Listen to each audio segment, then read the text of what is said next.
Yeah, so thank you for joining us and welcome. Our panel is titled The Young People Leading the Future of Housing Research. I would like to use this time to thank um, our sponsor for this panel, who is the CT Data Collaborative. I'd also like to thank all our other sponsors who have made this panel possible. Sorry. Today I am supported by my name is Samra Dilapidated. I'm a Research and Policy Fellow here at the partnership. And today I'm supported by Kayla Giordano, who is our Senior Strategic Initiatives Manager. So thanks for being here. And today I'm very excited about this panel. You're going to hear about some of the work that a number of young people are doing here in Connecticut to advance research in housing policy. So I think for starters, I'm going to let the panelists all introduce themselves one after the other, and then we'll go from there. I can go first. Oh,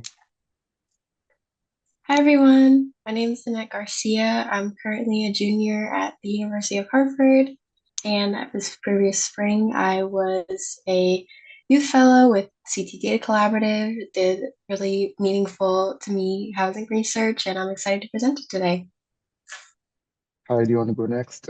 Yeah. Hey, I'm T. I am currently a sophomore at Yale University, and I work with CAHC on a project with the Yale Undergraduate Legal Aid Association, tracking multifamily housing comments and other public comments at various meetings for planning and zoning in Connecticut. My name, Landon. Okay, um, okay, just go somewhere. You can go yeah, my somewhere. name, my name is Samra, and I'm currently a graduate student at the University of Connecticut. And I also had the opportunity to work with Nannette earlier this year, as well as Jordan, where we worked with CT Data Collaborative and the Hartford Youth Data Fellowship. So I'm really glad to be here today. I'll follow up. Hi, everyone. My name is Jordan. I'm currently a junior at UConn Hartford. My major is urban and community studies. And this past spring, I was also a CT data youth. And I worked with the rest of my friends here. And yeah, I'm excited to be here as well and present my research on affordable housing in Hartford. Good Hi, afternoon. everybody. Oh, Sorry. sorry, Landon. Go Yeah, ahead. sorry. First. Good afternoon, everyone. My name is Landon Bishop. I'm currently a junior at Yale University. So over this past year, I've worked as a research associate with the partnership studying affordable housing creation through community development corporations in Connecticut. Sorry about that. That's perfectly fine, Landon. Hi, everybody. It's great being here with you all. My name is Kalimah Mohammed. I am a research associate with the partnership. I also work as a juvenile defense paralegal in Springfield, Mass. And I'm a former tenants' rights organizer. So I'm really excited to be here with you all. Well, thank you all. So we're going to, without wasting any more time, um, get the presentations from you, and I think we're starting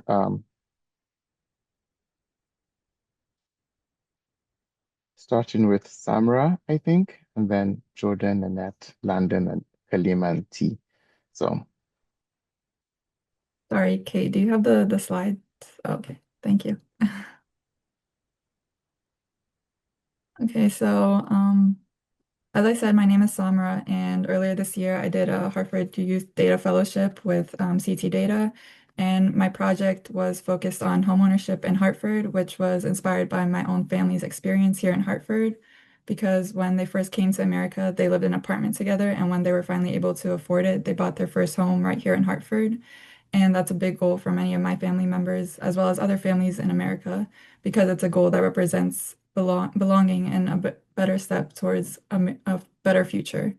So, in recent years, I've seen a drastic change because as housing prices, especially in Hartford, rapidly increase, I notice more and more of my neighbors and even members of my own family have been leaving the area sort of due to these rising costs and other challenges. So this made me want to research more and dig deeper into the topic of what's really driving these prices to increase, and are certain groups more affected than others? And if so, how do income and race play a role in who gets to call Hartford their home? So in this project, I specifically decided to dive into looking at loan applicants, their approval or denial rates, and whether this would reveal any underlying disparities when it comes to buying homes. So to obtain this information, I looked at the HMDA dataset, which is also known as the Home Mortgage Disclosure Act, which required institutions to basically provide mortgage data to the public. And I think this is just something important to acknowledge, because without it, I wouldn't have been able to do this project. And it just being available to us and to the public allows us to analyze these disparities and ways we can improve these issues.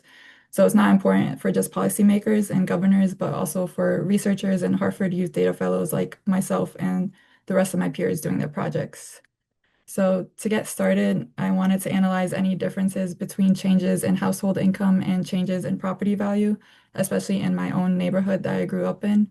So as you can see, the median household income only rose from about 55,000 to 66,000 in about 5 years, while the average property value started at around 180K in 2019 and rose to about 270K by 2023. And I think this just calls for a major cause of concern for potential home buyers in Hartford, as incomes have barely seen any change while property values have almost doubled in the span of 5 years. And this gap will just continue to grow larger and larger and make it harder for families like mine and many others to afford buying a home here in Hartford. And then to dive further into this issue, I wanted to break it down even further and analyze household incomes of applicants by race in Hartford. So looking at this chart, you can see incomes are consistently lower for communities of color. In contrast, joint applicants are reported as having the highest incomes. And this shows how non-joint applicants, like single-parent households, are less likely to be approved for a loan. And what stood out to me most is how minority groups like American Indian or Alaska Native, Asian, Black or African American, and Native Hawaiian or other Pacific Islander all have around the same median income. And I thought this was something important to take into account when it comes to analyzing homeownership and how certain factors like income can play into getting accepted or denied for a loan. And with property values rising rapidly, as shown in the previous chart, this means the affordability gap would be even more severe for Hartford's communities of color, especially for those who are relying on a single income. And in order to see if these incomes are reflected within Hartford's property loan decisions, I looked at approval versus denial rates within different racial groups. And the group with the highest denial rate was American Indian or Alaska Native applicants. And likewise, joint applicants had the highest approval rates, as they also had the highest income. And even among groups with similar incomes, as shown in the previous chart, they all still had varying denial or approval rates, which just shows how race and not just income alone might be taken into account when applying for these loans. And after seeing how approval rates varied by race, I wanted to know, is income the only reason? Are applicants being denied simply because they make less? So I decided to break down the data to just focus on Black versus white applicants, since they had the most data and number of applicants in this data set. And I just chose these income brackets by using percentiles. So each group of applicants were distributed evenly across the data. But in pretty much every income bracket, Black applicants consistently face lower approval rates than white applicants. And I think this pattern just highlights how systemic inequities in the lending process continue to affect communities of color, specifically Black applicants, even when financial qualifications are met. So overall, I think it's important to just recognize these disparities, because housing can be connected to many other life outcomes like education, health, stability, and opportunity. And if we want to close the homeownership gap and create equal opportunities for all families in Hartford to build wealth and stability, we should continue to invest in affordable housing and solutions that help break down these systemic barriers to ensure every family, regardless of race or income, has an equal opportunity to own their own home. Thank you. Thanks so much, Samra. Like applause for you, and that's really good. Highlighting the disparities. And then Jordan, I think. All right. Good job, Samra. Hi again, everyone. My name is Jordan. And my research was done on affordable housing for Hartford residents. I decided to choose this topic because I grew up outside of the States in a different urban space. I grew up in Kingston, Jamaica. And once I moved to Hartford and settled here, I noticed similar issues regarding housing And so I kind of wanted to, you know, take a stab at seeing how they could be addressed here in this area. All right. So my first slide is actually a quote from Hartford's mayor, Arunan Arulampalam, and the quote states that home ownership is one of the most powerful tools that we have to build wealth, stabilize neighborhoods, and create opportunities for Hartford families to live and thrive in the state's capital city. And I got this quote from an article that mentioned Governor Ned Lamont's us he passed a spending bill of $30 million that was meant to incentivize and increase home ownership in the state. The article is probably more than a year old now, but I thought it was interesting to highlight because I liked the verbiage that the mayor used.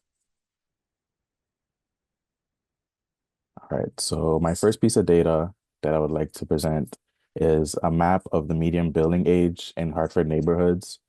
Um, there's a lot of different colors on the map, but if you guys can see the darkest colors, which signify the newest buildings, are really centered in the downtown area, while the oldest median building age reside in the Frog Hollow neighborhood. But I would like to present, or I would like to focus your attention on the top left corner, the two neighborhoods, Blue Hills and Upper Albany.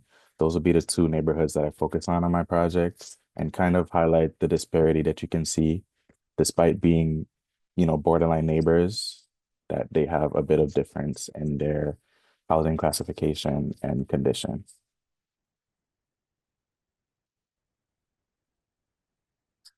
All right.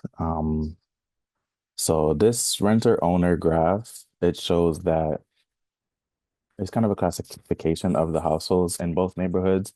And it's showing that in Blue Hills, there are more owner households than there are renter households, whereas in Upper Albany, it's the opposite. I think in terms of Blue Hills, which is the neighborhood that I reside in, it could be considered more suburban because it's mainly residential homes, mainly single family, and mainly privately owned residences. Whereas in Upper Albany, I would say that there's a lot more mixed use residents. And also along the main artery of Albany Avenue, there's a lot of commercial development that's happening there as well, which kind of shows, which is where people, it's usually denser in commercial areas, which is kind of what this graph signifies. Next slide, please. Okay. And here you can see a demographic breakdown of the two neighborhoods that I chose to focus on. Um, the majority in both neighborhoods is Black, non-Hispanic, and also Hispanic or Latino, but it's a majority Black area. And I think that this was important to highlight because in the state of Connecticut, in the urban areas, the majority of the population belong to people of color, but statewide, they could be considered the minority. So, in terms of when things are being developed, it's kind of important to focus on the communities that might be, overshadowed in certain ways, and ensure that the development is happening for their benefit. All right. And so while conducting my research, I had the opportunity to go and do some field work. So in both neighborhoods, I got to take a picture of some dwellings. On the left side, in the left picture, you can see this is along Albany Avenue in the Upper Albany neighborhood. And on the left side of the picture, there's a dilapidated apartment building. That means it's in poor condition, and it's also above some commercial businesses. So would be considered a mixed-use development. And to the right side of the picture, you can see that there's a new upcoming commercial development happening in that area. And I think it's kind of showing that, the commercial development in a way is overshadowing the residential development. And so just seeing the disparity visually was important. Whereas on the right side, There's a picture of a private single-family dwelling in the Blue Hills neighborhood, and you can see that it's in much better condition. It looks like it's been taken care of. There's also a lot of character and charm with the colors. Um, but something that stood out to me while I was doing this research is that the privately owned residence on the right side is actually older than the apartment building. So that's also, that also reflects a sort of disparity in taking care of developments in these both neighborhoods.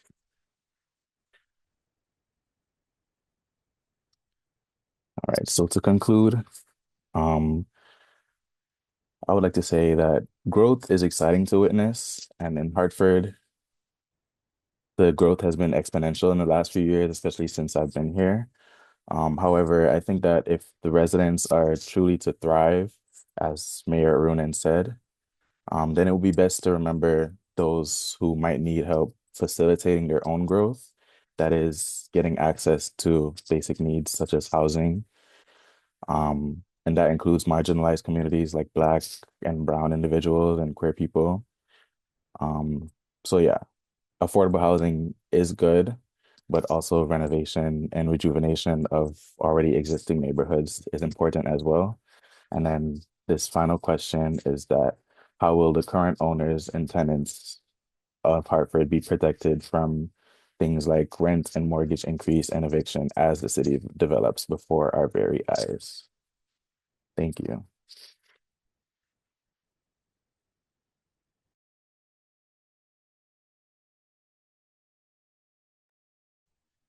Thanks so much for sharing that, Jordan. And I'm also including a link to Jordan's research in the chat. I shared Samra's research as well. So up to you, Nannette. Thank you so much. Good job, Jordan. Thank you so much for having me today, guys. Again, I'm Nannette Garcia. I'm currently a junior at University of Harvard studying economics, and my research topic while with the CT Data Collaborative was dilapidated housing in Hartford. Overall, Hartford is a city with a lot of dilapidated homes that impacts people's quality of life and their sense of safety. And my interest in this topic comes from growing up in Hartford and kind of hearing around about how people were firsthand impacted by unhousing conditions. So I wanted to look into that further with my research topic, and I'm glad that I was able to. So my first graph is comparing the neighborhoods in Hartford that have at least one dilapidated home. And this is actually 47% of all neighborhoods have at least one dilapidated home. I would have thought that it would have been higher, but yeah, the main neighborhoods that were impacted I found were Northeast, Frog Hollow, and Upper Albany. But for the sake of my research, I'm going to be using the term impacted neighborhood to kind of denote any of the neighborhoods that had at least one dilapidated homes. And I highlighted the top three because they had the highest proportion compared to the rest of the highest proportion of dilapidation in comparison to how many homes were in that neighborhood. So I'm going to look into those three neighborhoods further in my following analysis. Next slide, please. So after reviewing parcel data to kind of figure out where dilapidation has been happening, I then looked into demographic data to see what types of people were impacted. So again, I highlighted the Frog Hollow neighborhood, Upper Albany neighborhood, and Northeast neighborhood, and compared all of the impacted neighborhoods with the proportion of renters and owners, and found out that over 75% of all of the impacted neighborhoods are renter. There's a prominent renter problem. And oftentimes, tenants of these renter spaces have limited power to make major repairs themselves and may face complications when reporting issues to housing authorities. So many avoid reporting at all. And in fact, in 2023, only 1% of 211 calls related to housing in Hartford were regarding housing maintenance. Next slide, please. So then I wanted to kind of draw a comparison, see if Hartford just has in general more renters than owners. So I wanted to take the median percentage of impacted neighborhoods versus non-impacted neighborhoods, and found that these impacted neighborhoods have a significantly higher percentage of renters compared to non-impacted neighborhoods. So kind of like Jordan was saying earlier in the Blue Hills neighborhood versus Upper Albany, a lot of Hartford neighborhoods can still have a high proportion of owners. And so, but it's a mainly a viewable problem in these neighborhoods that you see a lot of dilapidation in. And another thing that I noted was absentee landlords also may not have strong incentives to maintain these properties properly. The burden on renters is further emphasized when you consider that Hartford neighborhoods without dilapidated homes have significantly lower rates of renters on average. Next slide, please. Further looking into demographic data, I wanted to compare how this problem has been impacting communities of color. And I found that Hartford neighborhoods with the highest concentrations of dilapidation, I love saying that word, I love saying that phrase, but yeah, Upper Albany, Northeast, and Frog Hollow also have the highest concentrations of Black or Latino residents.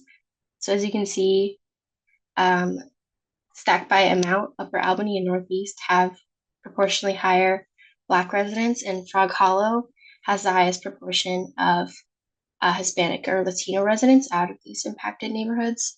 So it's kind of hard to not notice that the neighborhoods that are most impacted by dilapidation also have the highest proportion of people of color.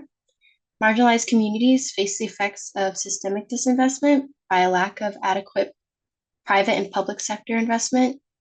Neglect of Black and Latino communities exacerbates the effects of housing deterioration. So that was my last graph, and then I'm on to the next slide, which is similar to what Jordan did. I also took pictures of houses that I could find within my parcel data that were classified as dilapidated. And all of these houses in this photo here are actually from one street, which is called Capon Street, which resides in the northeast neighborhood of Hartford. And Capon Street actually houses almost half of the dilapidated properties within that neighborhood. And at first I thought maybe it's because it was a large street and had a lot of houses, but that wasn't actually the case. The street is at about 0.7 miles long and a 15-minute walking distance. Capon Street was once described as the heart of the Capon-Clark district, having many architecturally distinct homes and a coherent streetscape with few intrusions in 1982. Capon Street lies adjacent to Spring Grove Cemetery, now similarly dormant and unkept. Systemic disinvestment is driven by racial, economic, and structural factors. This is why certain areas are more prioritized than others. Streets like Capon need equitable investment. Thank you so much. Thanks so much, Nannette. That's pretty insightful and great pictures too. I'm I'm including a link to Nannette's research in the chat in case you're interested. Yes. Landon? Yeah, of course. Yeah, I'll share my slides right now.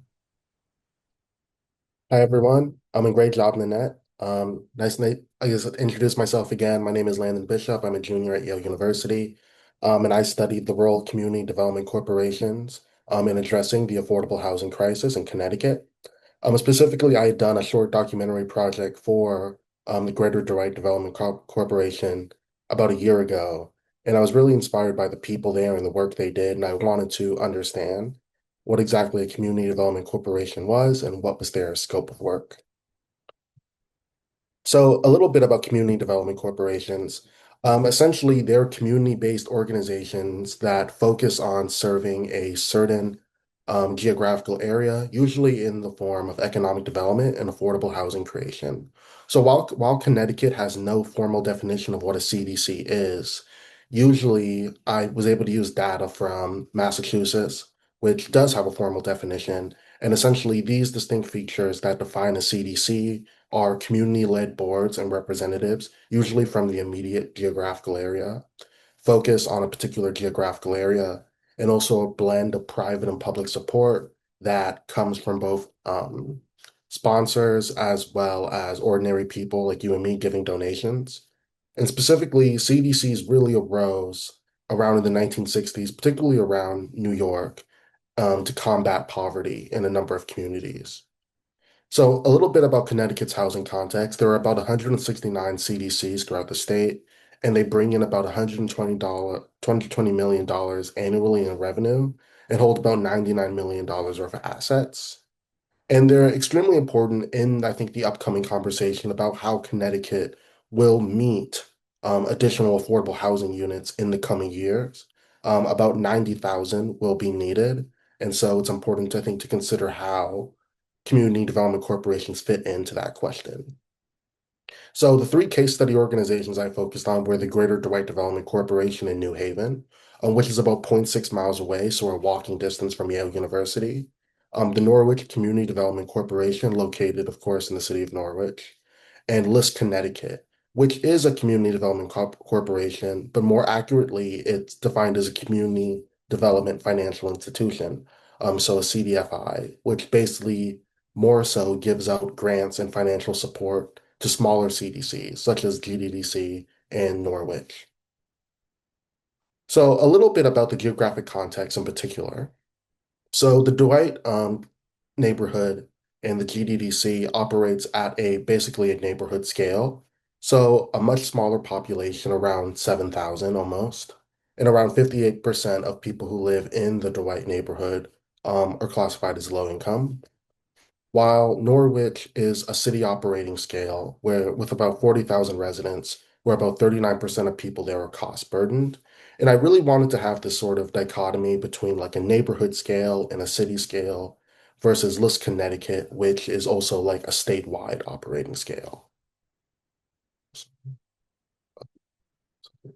So a little bit more about the Greater Dwight Development Corporation. So it was founded in 1994 by basically a group of concerned citizens in the Dwight neighborhood who were concerned with issues of crime and affordability in the Dwight community.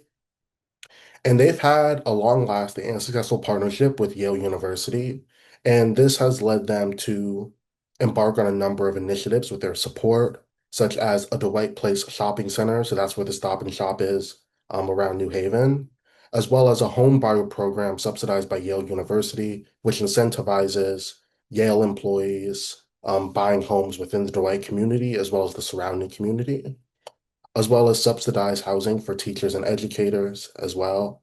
And also through their partnership with Yale University, in partnership in particular with the Yale Urban Design Workshop, we also see the creation of a number of community plans that are created in partnership with Yale University that essentially help and assist the community. For the Norwich Community Development Corporation, it's a lot larger and has a lot more of a storied history. So it was founded in 1963 and is the leading economic development agency in Norwich. So it has about over $300 million in real estate, which is insane. And it recently embarked on a $20 million downtown redevelopment, as well as a Potomac Hills complex, which has about 314 units of housing currently built and 139 in progress, sorry. And a lot of that is specifically focused on low-income housing as well as housing for the elderly. So LISC Connecticut, as I said before, it's classified as a community development financial institution. It's existed since 1984, and it focuses on a lot of things, not just housing, so job training, childcare, community engagement. And the most important thing about it is that it's the main administrator of HUD's Section 4 capacity building grants. You might remember in the news that with the onset of the current federal administration, these grants were actually axed, but they were reinstated. And what these grants essentially do is that they allow LISC Connecticut to essentially give grants, robust grants to community development corporations, such as the GDDC. And so, in terms of funding models, they all vary differently. As I said before, there's a big focus on public and private partnerships. But in particular, we see a place like GDDC, which is a lot focused and contained to its geographical area. So it focuses a lot more on like community donations, community partnerships. And so does the Norwich Community Development Corporation. while LISC has a lot more national sponsors and philanthropic partners that are based on the national scale, as well as through the federal scale with HUD. So in terms of these comparative insights, despite operating at different scales, they all have at least one sustainable partner, um, and they are able to leverage these local assets to maintain these key partnerships. And so a couple of recommendations I had were to create stronger statewide alliances, such as the Massachusetts Association of Community Development Corporations. As I understand, there isn't really anything like that in Connecticut. But also another thing that I suggested in my research paper was to increase the use of crowdfunding campaigns, as well as merchandise sales connected to neighborhood identity, and also use social media as a potential as has potential to offer alternative revenue sources as well. And thank you. Thank you so much. Thanks so much, Landon. So Landon's paper is still forthcoming, and it will be on the partnership website when it's ready. I think we'll go to Kalimah. Great job, Landon. Hi, everybody. Let me share my screen. Hi, everyone. So my paper, Beyond the Classroom, examines the impact of housing instability on the academic success of teens and young adults across the state. So the reason why I decided to conduct this study is because when I was a teenager and a college student, my family's home went into foreclosure. And I remember being extremely stressed out and it deeply impacting my social life, my mental health, and my grades. So housing instability has a multifaceted impact on students of color. Their struggles are often misinterpreted as disinterest or disengagement from school. There's a significant lack of data centering their lived experiences and the connection between housing injustice and racism in our country. EdSite uses the federal McKinley-Vento Act to define homeless children and teens as those who lack fixed, regular, and adequate nighttime residence. And what's so important about this definition is that it also encompasses students who are facing housing instability. So recent data from EdSite shows that 3,494 students lived in doubled up homes, 1,104 students lived in hotels or motels, 743 students lived in shelters, and 122 students were unsheltered during the 2023 to 2024 academic year. Additionally, of the 5,463 students who experienced homelessness, 4,674 of them were from communities of color. In Connecticut, students eligible for free or reduced lunch accounted for 69% of chronically absent students, despite representing only 43% of students in the state. Students of color accounted for 70% of chronically absent students, despite representing only 54% of students in the state. When it comes to academic performance, only 15% of students experiencing homelessness demonstrated proficiency in ELA, and 10% of students experiencing homelessness demonstrated proficiency in math. As far as graduation rates go, 73% of students experiencing homelessness graduated within 4 years, 73% graduated within 5 years, and 74% graduated within 6 years. Housing insecure students are too busy supporting their families and taking care of younger siblings or working full-time jobs to focus on school. They could also very well be experiencing depression and anxiety or physical illness caused by poor living conditions. And they often start to lose interest in school, hobbies, and friends. There is very little recent comprehensive data on the effects of housing instability on college students in Connecticut. And this was a really surprising thing to find out during my research. A survey conducted by the Connecticut Coalition to End Homelessness found that 17% of students experiencing housing insecurity or homelessness What's so shocking about this finding is that one, the data is really outsourced. This predates the pandemic. I think the study was done in 2018. And we know that the pandemic has been devastating to students for years. Connecticut has only participated in one survey examining the well-being of college students. This was done back in 2020, and it was a study conducted by the Hope Center, and I believe only one school participated in the study. The Hope Center in their most recent survey found that 59% of participants experienced at least one form of basic needs insecurity related to food or housing.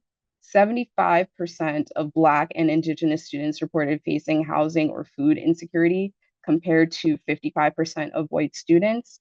44% of students who experience housing or food insecurity reported clinically significant symptoms of depression, and 57% of survey respondents stopped attending college and reported doing so because of mental health issues. School administrators should be trained on how to support students facing housing instability, as should teachers and staff, and these trainings should be conducted routinely. Schools must have support systems built into them. Young people are scared, and they're looking to the adults in their lives for help and support.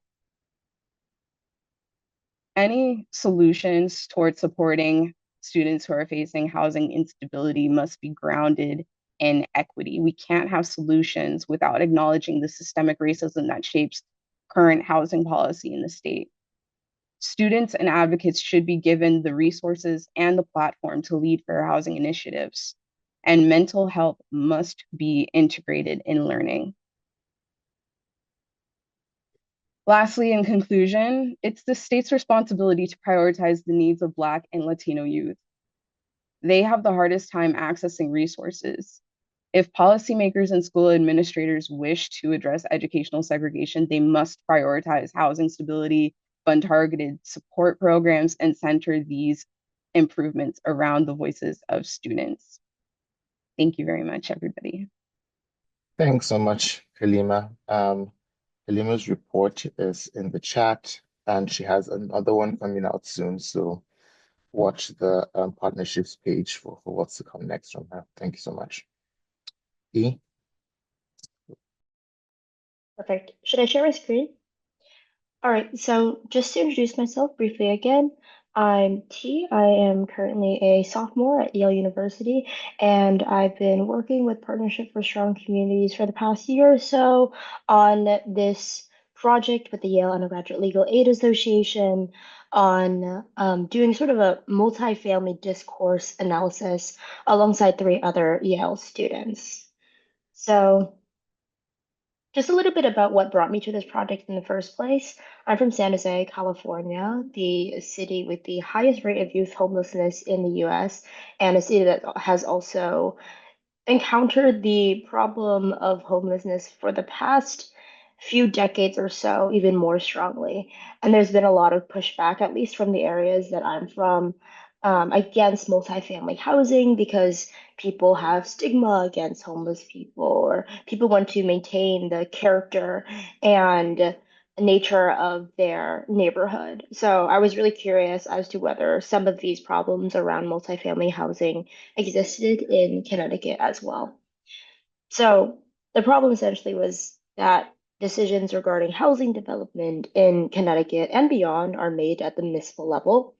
We currently lack systematic data on these meetings, and the goal of this project was really to understand public hearings and the people who came to these public hearings on zoning and planning to figure out what these people thought about housing development, with the ultimate goal of using these public hearings to support housing related research and policy development. So our objectives were to track planning and zoning meetings across all 169 Connecticut towns, looking specifically at the schedules, the timing, the virtual options that they offered. The next stage of the project was to look at meeting participants and profile them by key socio-demographic traits. So that included race, that included gender.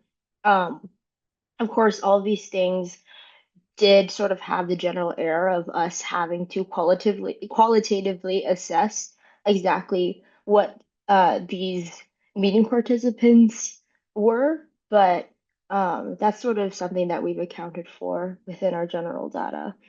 The next sort of objective was to document community concerns raised at these meetings and what exactly these concerns revolved around.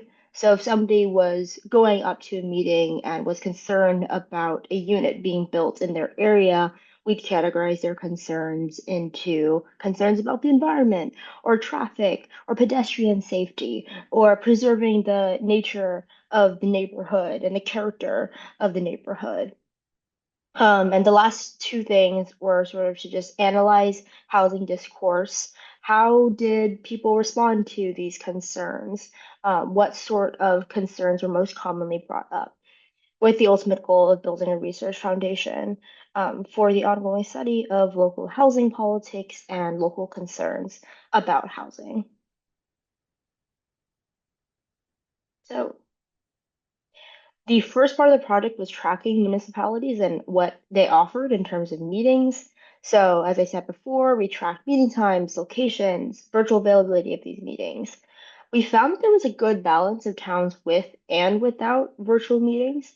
I was actually surprised by how many of these really small towns actually had virtual options, but I was also disappointed by how many had very inconsistent virtual options. So maybe they would have virtual meetings, but none of these meetings were uploaded to the internet or to the government page where I first learned that they had meetings, or there were other inconsistencies that just made it really inaccessible for me and for anybody who was looking to participate in such meetings to have their voice heard. Another really big challenge was navigating very old and complex websites. If towns even did have websites, we split up these 169 towns into four groups. So I took care of a fourth of it, and my peers took care of their respective fourths. And there were huge discrepancies between the sorts of websites that we're looking at, the sorts of meetings that were offered. And also there was a lot of variety in how these meetings were recorded. Some towns had minutes, some didn't. There was a huge, consistent lack of minutes available for many of these meetings, especially updated minutes, because sometimes we'd look at a meeting that was said to occur in November of 2024, but the last minute that was updated in the website was from a year ago. So just a lot of problems with access, general accessibility for the public, and also just updating times. So the next steps of this project, which we're currently still working on, is looking at 8 different towns in Fairfield County. We're looking at meetings that occurred from August 2024 to November 2024. And through this research, we're trying to look at speaker race, gender, age, their position on whatever is being brought up in the meeting, and then what their concerns revolve around. And we're looking to summarize our findings once we complete this part of the analysis. And it's been a pretty difficult time in the sense that it takes hours and hours and hours to sort of parse through every single meeting.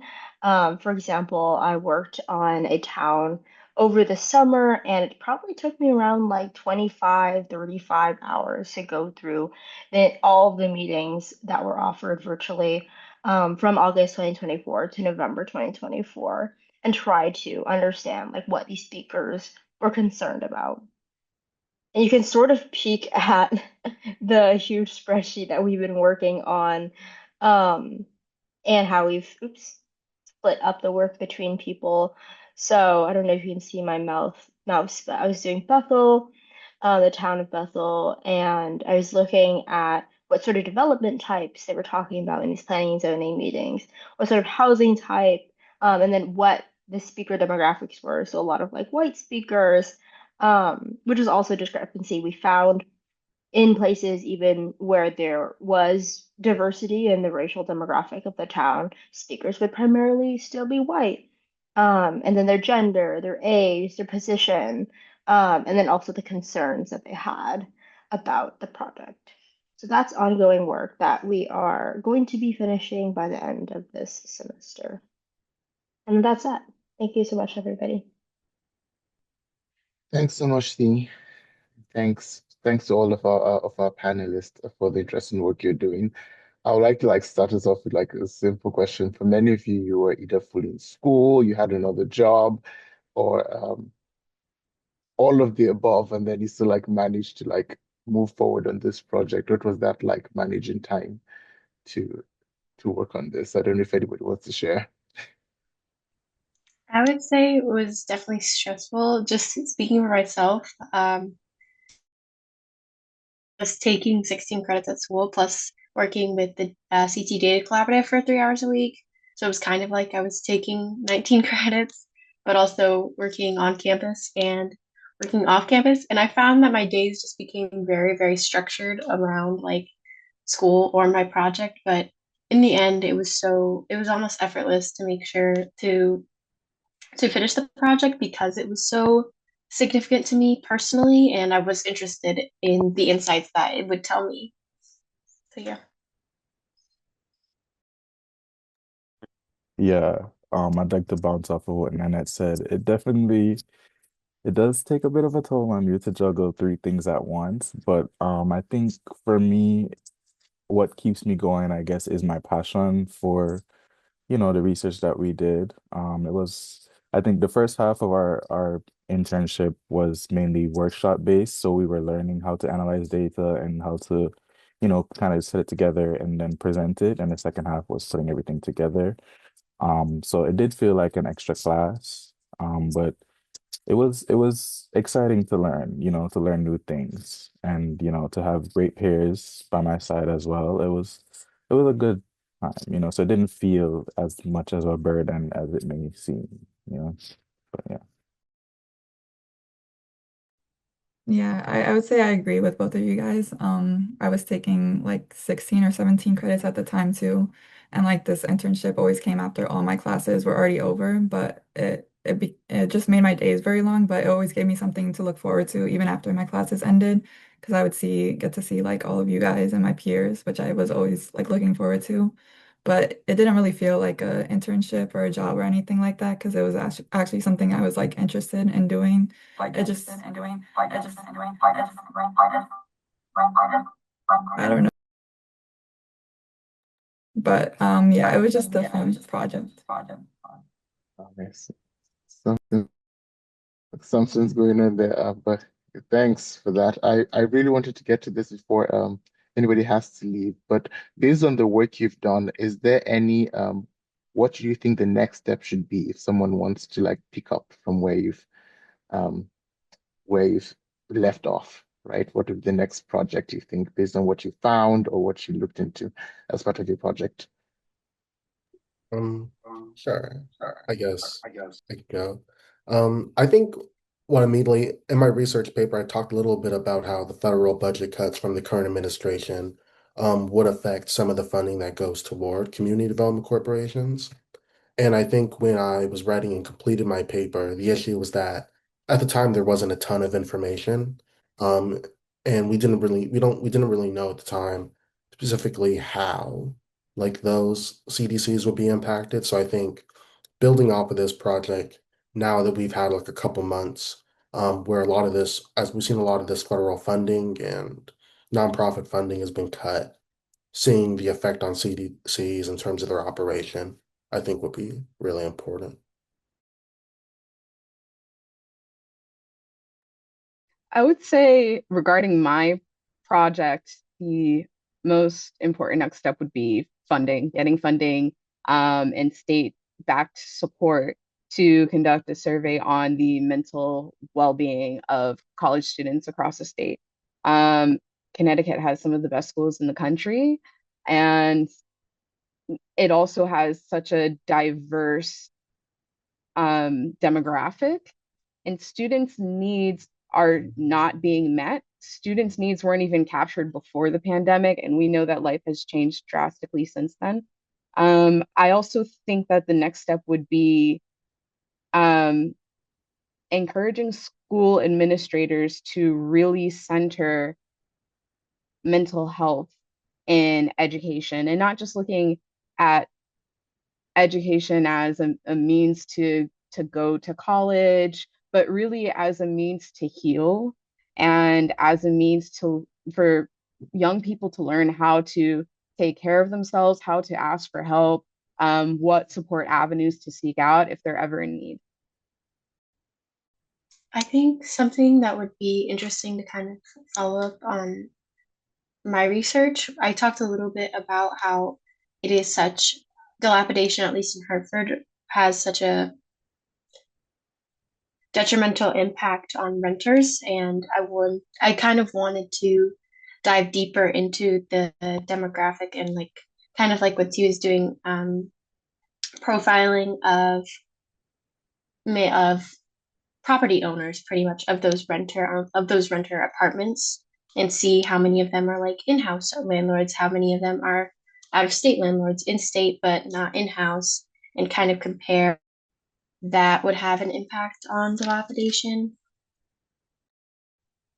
Well, thanks for sharing that. I was going to ask if in any way working on this project has like affected your academic interests or your career interests going forward. Maybe some of what you found or some of your experience with this has sort of like, steered you in a new direction.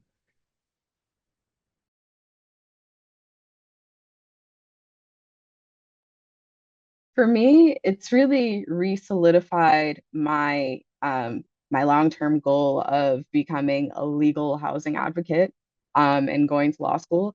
I'm not gonna lie, these last couple of years have been really bleak, but seeing all of the pressure that young people have faced, especially at the beginning of 2025, I mean, ICE was targeting college campuses throughout the country, and the the experiences and the hope and the desire to just keep moving forward that these students continue to share is really awe-inspiring. And so if they're not giving up, why should any of us? Yes, that's a word. But I'd also like to bounce off of what Kalimah said earlier in her presentation about how it's kind of redundant to like advocate for change, but in an unequitable way. You know what I mean? I think it's really important to focus on the communities that actually need the help and the support. And then, so it kind of also reinforced for me a pursuit in a career of urban planning. Because I also want to add that like I feel like change takes intention as well. So like the same practices that, systems have used and abused against people of color, in terms of housing and their access to it, um, you know, are the same practices that could probably be used to bring everyone together, and to get them access to those resources. So yeah.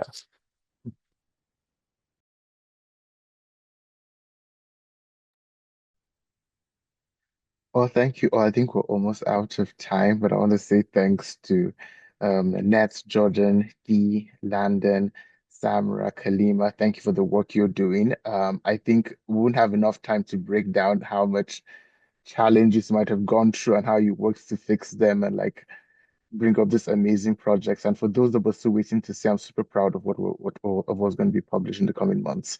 So thank you once again, and thanks to everyone who joined us for this panel.